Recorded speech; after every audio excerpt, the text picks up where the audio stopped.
Hello class, आज हम discuss करने वाले हैं अल्कोहल के बारे में। अल्कोहल की आईयूपीएसी नेमिंग किस तरीके से करते हैं। तो सबसे पहले हम समझेंगे कि आखिर अल्कोहल जो होता है उसका फंक्शनल ग्रुप क्या होता है। देखिए, अल्कोहल का जो फंक्शनल ग्रुप होता है वो होता है OH। इसे OH से दिखाते हैं। जहाँ भी OH लगेगा आप समझ लीजिएगा ये अल्कोहल की पहचान है, यही इसका फंक्शनल ग्रुप होता है।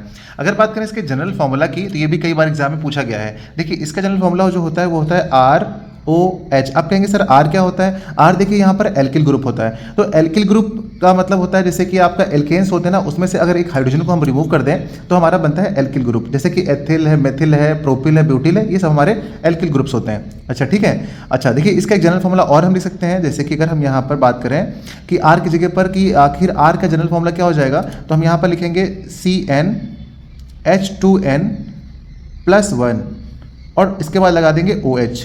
ये हो गया आपका जनरल फॉर्मूला एल्कोहल का। आप ROH भी लिख सकते हैं और आप CnH2n+1 OH भी लिख सकते हैं, लेकिन आपको ये दिखाना पड़ेगा कि R की वैल्यू यहाँ पर इतनी है, CnH2n+1 है। ये आपको R की वैल्यू अलग से दिखानी पड़ेगी। इसका मतलब आप यही वाला फॉर्मूला लिखिएगा, ये जब भी पूछा जाएगा तो आप यही लिखिएगा, ये वाला, ठीक है ना।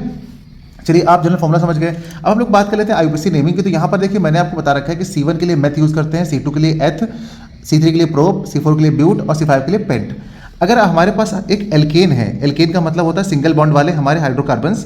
लाइक जैसे मैंने बात करी एक C है और यहाँ पर मैंने बना लिया है, देखिए ये 4 बॉन्ड होते हैं, कार्बन की 4 वाले से होती है। तो यहाँ पर H लगा दिया, यहाँ पर H लगा दिया, यहाँ पर H लगा दिया, यहाँ पर H नहीं लगाएंगे हम, क्योंकि मैंने कहा ना एल्किल ग्रुप आपको लेना है। तो एल्किल ग्रुप आपने ले लिया और इसके एक प्लेस पे आप लगा दीजिए OH, क्योंकि OH हमारा फंक्शनल ग्रुप है। अगर यहाँ पर आप लगा देते हैं तो इसकी आईयूपीएसी नेमिंग कैसे करेंगे। देखिए, आपको कार्बन काउंट करने हैं। कितने कार्बन इसमें दिख रहे हैं? 1। अगर 1 कार्बन है तो आप इस चेन में आइए और ऊपर जाइए, यहाँ पर 1 दिख रहा है। 1 के लिए आप क्या यूज़ करेंगे? मैथ यूज़ करेंगे। तो आप लिख दीजिए मैथ, ठीक है, आप लिख देंगे मैथ। और इसके बाद अगर ये फंक्शनल ग्रुप अपना OH है तो OH के लिए एक सफिक्स भी यूज़ किया जाता है जिसको हम लोग बोलते हैं ऑल। ध्यान रखिएगा, ये एक सफिक्स है जो ऑल होता है, जो यूज़ करते हैं, ठीक है। तो अब क्या करेंगे, मेथ में जो हमारा मेथ होता है, और मेथ कहाँ से आया है? एल्केन से आया है, तो इसको हम लिखेंगे मीथेन, ठीक है ना, ये मीथेन। अब मीथेन में हम क्या करेंगे? ऑल जोड़ देंगे, यहाँ पे हो जाएगा मीथेनॉल। अच्छा देखिए, अभी मीथेनॉल कैसे आया समझिए, देखिए ध्यान से। अगर हमारे पास क्या था? मीथेन था। मीथेन में हमने ऑल ऐड किया। जब ऑल ऐड किया हमने तो ये ई जो है ये कट जाएगा, तो आपको यहाँ पे क्या निकल के आ जाएगा? ये भी बन जाएगा आपका मीथेनॉल, ठीक है। ऐसे बनता है आपका मिथेनॉल, ठीक। इसी तरह अगर हम बात करें और एक कार्बन की चेन ले लें, 2 कार्बन के साथ ले लें, तब तो यहाँ पर एक C बनाएंगे, यहाँ पर और यहाँ पर। देखिए, ये सारी जो डंडियाँ हैं ये हमारे बॉन्ड्स हैं, तो हम यहाँ पर H लगा देते हैं, हर जगह पर H लगा देते हैं, ठीक है, इस तरीके से।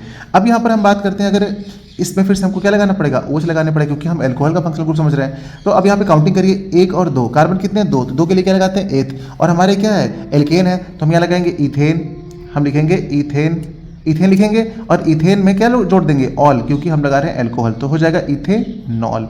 तो आप देखिए, देख पा रहे हैं, इस तरीके से हम समझ पा रहे हैं कि फंक्शनल ग्रुप आखिर अल्कोहल का जो होता है वो ऑल होता है, और एल्केन में हम उसको ऐड कर पा रहे हैं, एल्केनॉल बन जाता है। एल्केन में ऐड करते हैं ना तो बन जाता है एल्केनॉल। तो एल्केन के जितने भी हाइड्रोकार्बन्स लेंगे वो सारे आपके ऐसे ही बनते चले जाएंगे। अगर हम मेथ के साथ बना रहे हैं तो मीथेनॉल बन रहा है, एथ के साथ बनाएंगे तो इथेनॉल, प्रोप के साथ बनाएंगे तो प्रोपेनॉल, ब्यूट के साथ बनाएंगे तो ब्यूटेनॉल। सिमिलरली इसी तरीके से बनता हुआ चला जाएगा, ठीक है बच्चों। आप उम्मीद करता हूँ कि आपको ये समझ में आया होगा। तो चलिए, इसको आप प्रैक्टिस करते रहिएगा और C5 तक बना लीजिएगा। मिलते हैं अगली क्लास में नए कंपाउंड के साथ।